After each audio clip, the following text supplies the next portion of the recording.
So thank you. I guess we both have a background in compilers. That's where I started also. And I think I was quoted once publicly saying, if you're in tech and you decide to work in healthcare, that's the best career-ending move you can make.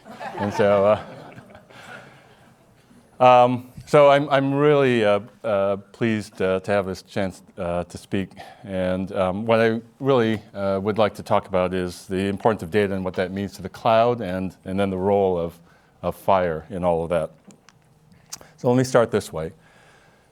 When your healthcare provider draws a small vial of your blood, she holds in her hand a sample of roughly 1 million of your T cells. Each of those T cells genetically programmed to target a specific antigen.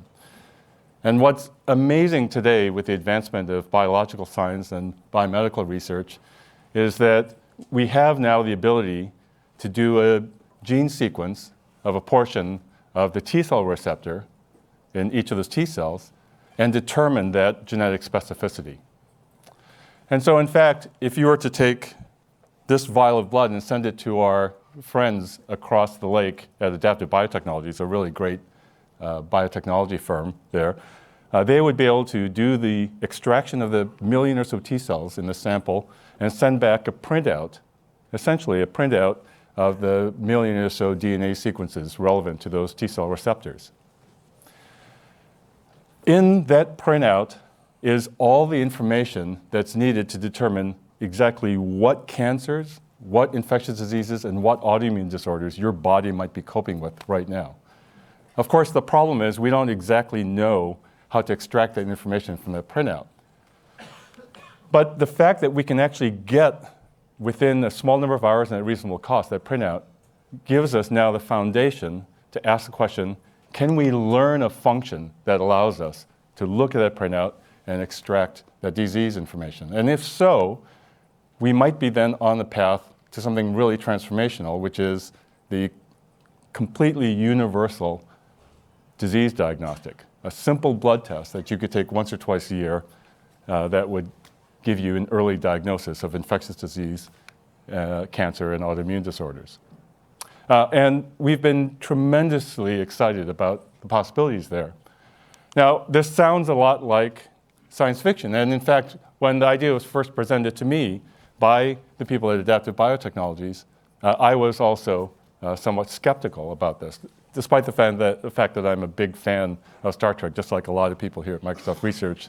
In fact, Microsoft Research was started by Rick Rashid, who is a very well-known, amongst other things, a very well-known Trekkie.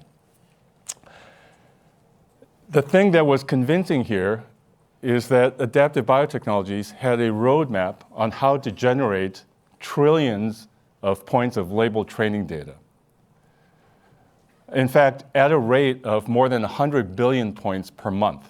And with a production facility like that, the prediction is that within a small number of years, we might have enough training data, if fed to a suitably robust cloud-scale machine learning algorithm, to actually achieve some diagnostic results.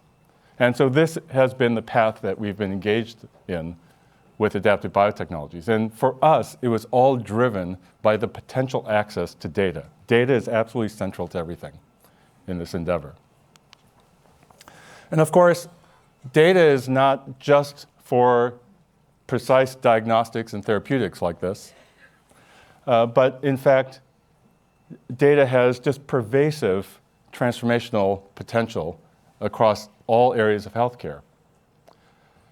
In fact, Adaptive Biotechnologies is a spin-off startup company from the Fred Hutch Cancer Research Center, also in Seattle.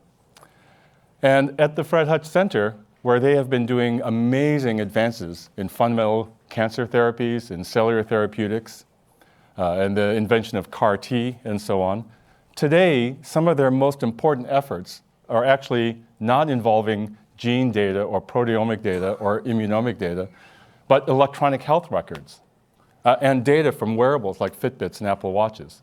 And so one project at the Fred Hutch Center today is looking at the electronic health record data and the wearable data, as well as gene data, from every cancer patient in the state of Washington, integrating all of the data, and then, with our help, using machine learning and mobile applications in order to predict ahead of time the need for interventions to prevent emergency department visits by patients undergoing chemotherapy. When a chemotherapy patient goes to the emergency department, that's a very dangerous event. It's costly, but also for an immunocompromised person, it's a very dangerous thing to be in an emergency department waiting room.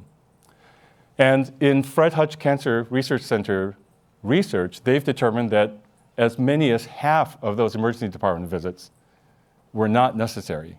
That if we only knew ahead of time that a simple intervention, something as simple as taking an antacid tablet, would have been administered, then that might have avoided that very dangerous event. It all comes down again to data, in this case, electronic health records, wearable data, as well as gene data, and integrating it all together, and then applying machine learning. It's not also then just about those patients, but it's also about doctors, nurses, administrators, really anyone that is on the front lines of delivering healthcare. We all know now the incredible burden that those frontline healthcare workers are under. In fact, much of that burden is there to create the data to fuel these possibilities. One of the cool things is that that data, in fact, can be used to actually create the intelligent tools that might reduce that burden. And so one project that we've been working on very hard here, along with some partners, is speech and natural language processing technologies in order to listen to a doctor-patient conversation and reduce the burden of generating a clinical encounter note. So let me just show a short video demonstration of how this might work. The Empower MD Intelligent Scribe listens to doctor-patient conversations and captures medical intelligence in the form of note suggestions. Let's see how it works. Hi, Mr. Mink. I'm Bakshi. Nice to meet you. Yeah, how you doing? What brings you into the clinic today? Oh my God, I get tired all the time now. You know, I'm just just having trouble breathing, getting tired. I can't sleep. I've been doing everything I'm supposed to be doing. You know. Okay. So it sounds like fatigue and some shortness of breath are the main things that are bringing you in today. The Intelligent Scribe captures and synthesizes clinically relevant concepts. This includes entities, intents, and synthesis phrases that naturally occur in the doctor's speech. It also captures important phrases in the patient's speech. Suggestions are mapped to the standard subjective, objective, assessment, and plan sections of a medical note. Each suggestion is ranked with a confidence level from high to low. At any point, the doctor can choose to accept high-confidence suggestions into the note. And so when we show this demonstration, and we actually give live demonstrations, the doctors that experience this are more often than not brought to tears because of the intense burnout. And here we're still in early pilot stage. We're having struggles with generality. We need to really specialize in specific specialities. But fundamentally, it's a learning architecture that only for lack of data can create these possibilities. It's data, data, data in all of these situations. And so whether we're talking about the need to have a holistic understanding of a patient, and it may even go beyond health data, but to an understanding of, is a patient sacrificing medication adherence in order to buy groceries? And just understanding from that data the need and the health and wellness benefits of providing food money in order to have long-term health benefits. It is data to help create technologies and tools to really augment what people on the front lines of healthcare delivery can do, reduce their burden, and bring back a human aspect of healthcare delivery.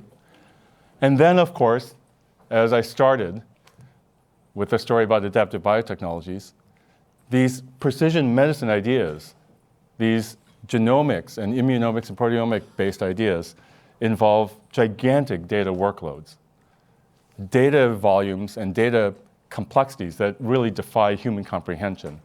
And bringing all of these things together is really all part, I think, of what this community and what we are all trying to make real in the world, that data. And of course, it's even beyond that because healthcare is now a team sport. Typically, in a hospital in the US or in Europe, the situation is slightly different in Asia, but roughly speaking, there's always a coordinated team of people that are collaborating to take care of a group of patients. And that coordination is also something that is intensely data dependent. Now, of course, the main thing today that is making it possible for us to reasonably think about all these possibilities is the fact that the world has, for the most part, successfully, at least the developed world, has successfully managed to achieve a digitization of health data. I know from Mickey's talk yesterday, he gave a lot of data, and I was really impressed to see all that. And I just wanted to highlight one thing that he mentioned yesterday, which is about the adoption of electronic health records in the US. And that adoption has been an amazing accomplishment. I know it's sometimes fashionable to heap blame or scorn on the electronic health records industry, but in less than 15 years, we've gone from sub 10% digitization of health records to almost complete digitization. It's an amazing accomplishment that has happened, and really primarily driven by the fantastic work of all the electronic health record companies. But of course, the problem isn't solved. It hasn't been that long. And we've all, I'm sure every one of us in this room have had our share of frustrations about health data. And it sort of reminds me of this poem about water, water everywhere, nor any drop to drink. I mean, we have at Microsoft a portfolio of about 170,000 healthcare companies that are our commercial customers. And it's amazing because multiple times a day, we're able to make agreements and close deals to take in some of the data that they have into our cloud, do some analytics. We close those agreements every single day, but the number of those agreements to actually turn into real data that we can turn into insight and action ends up being maybe 1/100th of those. There's a funnel that creates tremendous frustrations here. And so this is a problem that is, I think, the central problem that this community specifically, and all of us together, are trying to solve, trying to create this liquidity of data. And so what I wanted to do is, in all humility, I am not in any position to tell you as developers what to do. So I'm not going to try to do that. But I do have 3 thoughts about things that are important for the developer community. So let me give those 3. So first of all, from the perspective of Microsoft as a cloud company, and I'm sure our colleagues at Google and Amazon and Alibaba are seeing exactly the same thing, we are all seeing a tidal wave of healthcare companies coming to us to move some or all of their data estates and their IT infrastructure into the cloud. And so from my perspective, it looks to me like we are in the midst of a historic transition, that over the next 10 years, there is going to be this transition of healthcare IT to the public clouds. And that is a transition that will happen exactly once in human history. And so now we can ask ourselves the question, what interventions, what high leverage things can we do to ensure that as this transition completes, we will be in a better spot than we are today? And speaking for Microsoft, that is exactly the attitude that we're going into with this. And so that has meant for us an embrace of FHIR and of open standards. And more than that, of thinking of FHIR as a first-class data type in our cloud and integrating FHIR into the core of our cloud. And as a developer community, I think it's important to understand how central health data will be to everything. It'll be central not just to healthcare delivery, but to retail, to manufacturing, to transportation, to literally everything we'll want to do.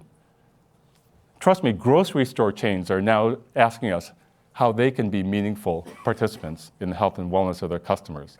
And so things like FHIR are not just for healthcare, but in the future, I predict in 10 years, FHIR will be for everything. It'll be a central to the cloud as web standards are to the internet. And so that thought process and that embrace of open standards at the core is important. That's number one. Number two is, of course, unlike the other sectors that I just mentioned, healthcare is hyper-regulated in all of the developed geographies of the world. And of course, all government regulation helps move markets in effective ways, but also all government regulations have unintended consequences. And we've seen both the positive and negatives, for example, of meaningful use regulations. It's so important that the developer community, that all of you are directly and meaningfully engaged in the process of developing regulatory frameworks for the world. Because this is a space where the technical details really matter and where the accommodations for developers are really crucial for moving the ball forward. And so again, for our part, we've joined forces last summer with our colleagues at Amazon, at Google, at IBM, Oracle, Salesforce, and others to make public pledges of support to advance health interoperability, health data interoperability technologies in the cloud. And we are slowly and in fits and starts trying to work together to make tangible those kind of cross-cloud and cloud ecosystem interoperability pledges, making them real. It's so important for the developer community to be out in the lead, and that is something that I see as being incredibly important and healthy. And then third is the importance of openness. I know it's a little bit of an affectation to be wearing my GitHub hoodie today, but I want to claim that I actually wear this all the time. The thing about open standards is that they promote a kind of speed within our companies. For Microsoft, the fact that we put our Fire service out as open source means that everyone, including our competitors, can make use of it, and they are doing that. And so it forces us to move faster, it forces us to work harder to engage with the developer community. And that openness is something that we think is absolutely essential as we try to move the entire health IT infrastructure over to the cloud in a positive way. And so as we think about these three elements, starting with the idea of the universality of Fire in the future and integrating that into the core, making Fire a first-class data type in the world. Secondly is the idea of being engaged in meaningful ways in the regulatory framework development in various parts of the world, and having that be a developer-led effort, and developer-informed effort. And then three, engaging and embracing open source and openness.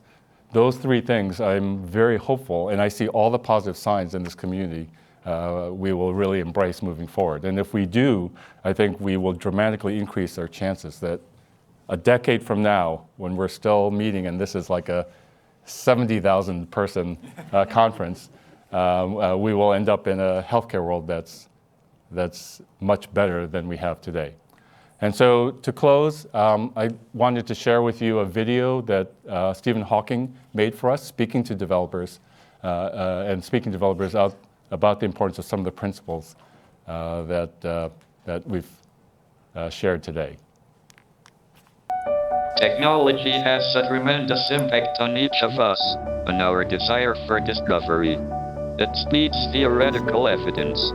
It frees people to think and to create. And it brings people together to solve big problems.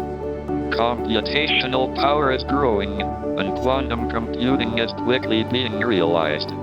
Big data is providing new insights, with 90% of the world's data being generated in the last 2 years. What is our role as developers, technology leaders, and scientists at this pivotal time? We must engage in a public dialogue, particularly about the responsibilities of big data and artificial intelligence. I am pleased that Microsoft is actively engaging in these discussions to incorporate all points of view when addressing issues such as privacy, employment, equality, and humanity. Open platforms accelerate innovation. I was adamant that we open-sourced my ACAT speech system so developers could contribute and improve the project, thereby helping more people. Developers must continue building in the open, contributing code, and engaging in communities. We can achieve our greatest dreams when technology is an amplifier of, not a replacement to, the great things that people create. Developers today are helping to build this future. As a physicist, I believe I share many of the same traits as developers. We are all writers. We are all dreamers. Let us continue this journey together.